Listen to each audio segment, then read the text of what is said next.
देखा गया है कि रिश्ते वही टूटते हैं जिन्हें संभालने की अकेले कोशिश की जाती है।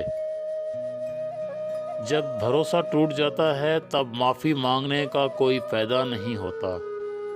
अहमियत अल्फाज की होती है। ये एक ना सिर्फ लहजे करते हैं, जबकि जब तक आप वही कुछ करते रहेंगे जो आप हमेशा से करते आ रहे हैं, तो आपको वही कुछ हासिल होता रहेगा जो आपको हमेशा से हासिल होता रहा है।